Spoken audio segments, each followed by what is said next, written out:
ಲೋಕಸಭಾ ಚುನಾವಣೆಯಲ್ಲಿ ಕರ್ನಾಟಕದಲ್ಲಿ ಕಾಂಗ್ರೆಸ್ ಪಕ್ಷ 18ರಿಂದ 20 ಕ್ಷೇತ್ರಗಳನ್ನು ಗೆಲ್ತೀವಿ ಅನ್ನೋ ಟಾರ್ಗೆಟ್ ಇಟ್ಕೊಂಡಿತ್ತು.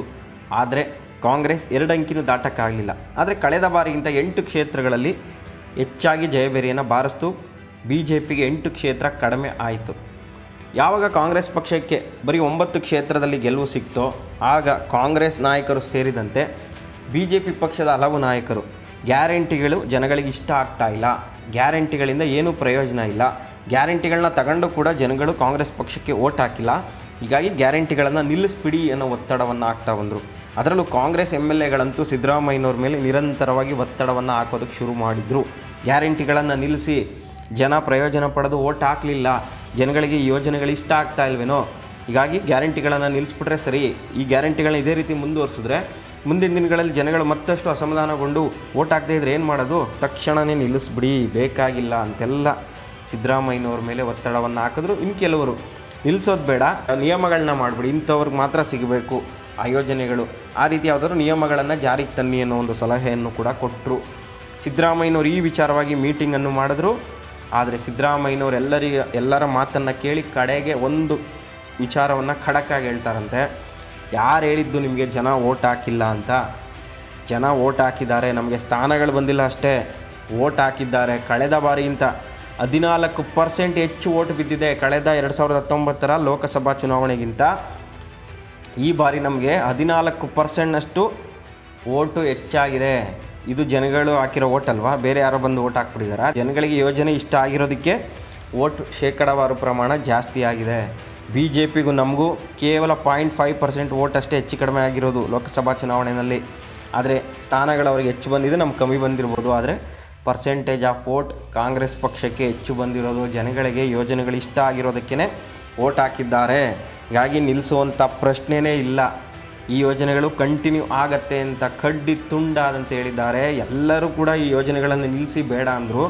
ಸಿದ್ದರಾಮಯ್ಯನವ್ರು ಮಾತ್ರ ಇಲ್ಲ, ಇದು ಜನಗಳಿಗೆ ಉಪಯೋಗ ಆಗುವಂಥ ಯೋಜನೆ, ಜನಗಳು ಪ್ರಯೋಜನ ಪಡೀತಾ ಇದ್ದಾರೆ, ಕೃತಜ್ಞತೆಯನ್ನು ಸಲ್ಲಿಸಿದ್ದಾರೆ.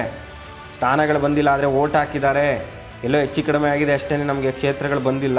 ಆದರೆ ಜನ ಇದರ ಮೇಲೆ ಭರವಸೆಯನ್ನು ಇಟ್ಕೊಂಡಿದ್ದಾರೆ, ನಮ್ಮ ಸರ್ಕಾರಕ್ಕೆ ಕೃತಜ್ಞತೆಯನ್ನು ಸಲ್ಲಿಸಿದ್ದಾರೆ. ಅದಕ್ಕೆ ಈ ಅಂಕಿಅಂಶನೇ ಸಾಕ್ಷಿ ಅಂತೇಳಿ ಸಿದ್ದರಾಮಯ್ಯನವರು ಖಡಕ್ಕಾಗಿ ಹೇಳಿದ್ದಾರೆ. ಯಾವುದೇ ಕಾರಣಕ್ಕೂ ಯೋಜನೆಗಳನ್ನು ನಿಲ್ಲಿಸಲ್ಲ ಅಂತೇಳಿ ಮತ್ತೆ ಬಡ ಜನರ ಪರವಾಗಿ ನಿಂತಿದ್ದಾರೆ. ಜೊತೆಗೆ ಸಿದ್ದರಾಮಯ್ಯನವರು ಈ ಯೋಜನೆಗಳಿಂದ ಎಷ್ಟು ಪ್ರಯೋಜನ ಆಗ್ತಾ ಇದೆ ಅನ್ನೋದನ್ನು ಕೂಡ ಸಂಖ್ಯೆ ಸಮೇತ ತಮ್ಮ ವಿರೋಧಿಗಳಿಗೆ ಉತ್ತರವನ್ನು ಕೊಟ್ಟಿದ್ದಾರೆ. ಶಕ್ತಿ ಯೋಜನೆ ಜಾರಿಯಾದ ಬಳಿಕ ಮಹಿಳೆಯರಿಗೆ ಉಚಿತ ಪ್ರಯಾಣದ ಬಳಿಕ ದಿನದ ಎಲ್ಲ ಅವಧಿನಲ್ಲೂ ಬಸ್ಗಳಲ್ಲಿ ಜನ ಸಿಕ್ಕಾಬಡೆ ಜನ ಇರ್ತಾರೆ. 60%ಗಿಂತ ಹೆಚ್ಚರಷ್ಟು ಜನ ಇರ್ತಾರೆ. ಮೊದಲೆಲ್ಲ ಈ ಅವಧಿನಲ್ಲಿ ಪ್ರಯಾಣಿಕರ ಸಂಖ್ಯೆ 60%ಕ್ಕಿಂತ ಕಡಿಮೆ ಇರ್ತಾ ಇತ್ತು.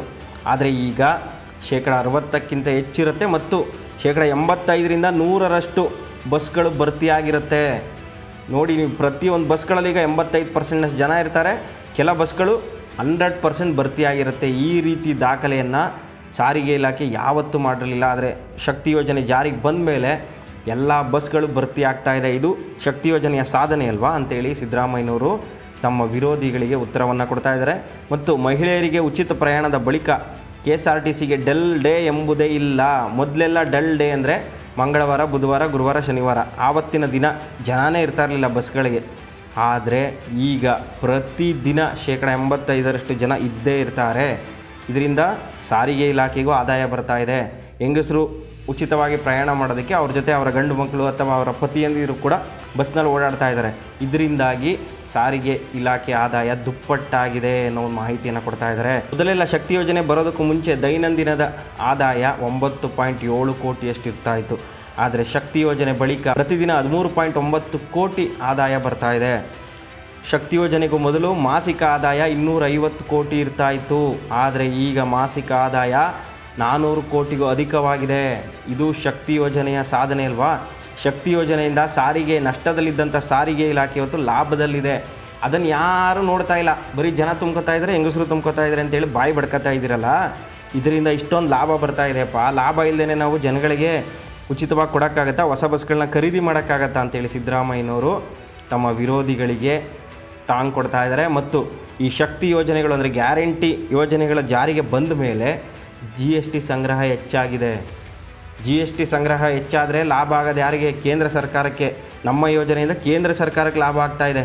ಇದ್ರ ಬಗ್ಗೆ ಬಿ ಜೆ ಪಿ ನಾಯಕರಿಗೆ ಅರ್ಥ ಆಯ್ತಾ ಇಲ್ವಾ? ಇಲ್ಲ ಅರ್ಥ ಆದರೂ ಒಳ್ಳೆ ಪೆಕ್ರಂಗೆ ಏನೇನೋ ಮಾತಾಡ್ತಾ ಇದ್ದಾರೆ ಅಂತೇಳಿ ಸಿದ್ದರಾಮಯ್ಯನವರು ಬಿ ಜೆ ಪಿ ನಾಯಕರ ವಿರುದ್ಧ ಕಿಡಿಕಾರ್ತಾ ಇದ್ದಾರೆ. ಮತ್ತು ಶಕ್ತಿ ಯೋಜನೆಯಿಂದ ದೇವಾಲಯಗಳ ಆದಾಯ ಏರಿಕೆಯಾಗಿದೆ. ಇದೆಲ್ಲವೂ ಕೂಡ ಗ್ಯಾರಂಟಿ ಯೋಜನೆಗಳ ಸಾಧನೆ ತಾನೇ. ಇಷ್ಟೊಂದು ಆದಾಯ ತಂದು ಕೊಡ್ತಾ ಇರುವಂತಹ ಗ್ಯಾರಂಟಿ ಯೋಜನೆಗಳನ್ನು ಯಾಕೆ ನಿಲ್ಲಿಸಬೇಕು? ಯಾವ ಕಾರಣಕ್ಕೂ ನಿಲ್ಲಿಸಲ್ಲ. ಇದರಿಂದ ಬಡವರಿಗೆ ಒಳ್ಳೆಯದಾಗ್ತಾ ಇದೆ, ಮಧ್ಯಮ ವರ್ಗದವರು ಒಳ್ಳೆಯದಾಗ್ತಾ ಇದೆ. ನಾನು ಯೋಜನೆಯನ್ನು ಮುಂದುವರಿಸ್ತೀನಿ.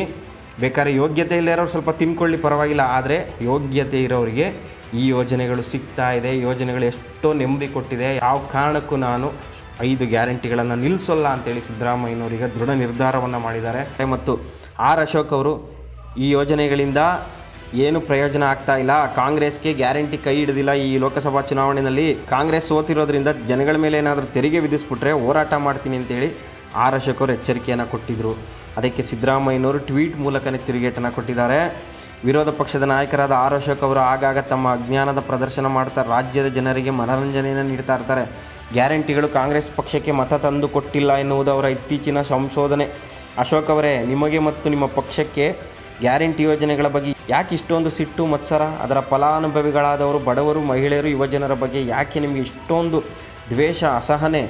ರಾಜ್ಯದ ಜನತೆ ಮಾತ್ರವಲ್ಲ, ದೇಶದ ಜನತೆ ಕೂಡ ಸೋಲಿಸಿದ್ದು ನರೇಂದ್ರ ಮೋದಿಯವರ ಗ್ಯಾರಂಟಿಗಳನ್ನೇ ಹೊರತು ಕಾಂಗ್ರೆಸ್ ಪಕ್ಷದ ಗ್ಯಾರಂಟಿಗಳನ್ನಲ್ಲ. ಅಶೋಕ್ ಅವರೇ, ಈಗಲಾದರೆ ಎಚ್ಚೆತ್ತುಕೊಂಡು ಸತ್ಯವನ್ನು ಎದುರಿಸಿ. ಕಳೆದ ಲೋಕಸಭಾ ಚುನಾವಣೆಗಿಂತ 13% ಹೆಚ್ಚು ಮತಗಳನ್ನು ರಾಜ್ಯದ ಮತದಾರರು ಈ ಬಾರಿ ಕಾಂಗ್ರೆಸ್ ಪಕ್ಷಕ್ಕೆ ನೀಡಿದ್ದಾರೆ.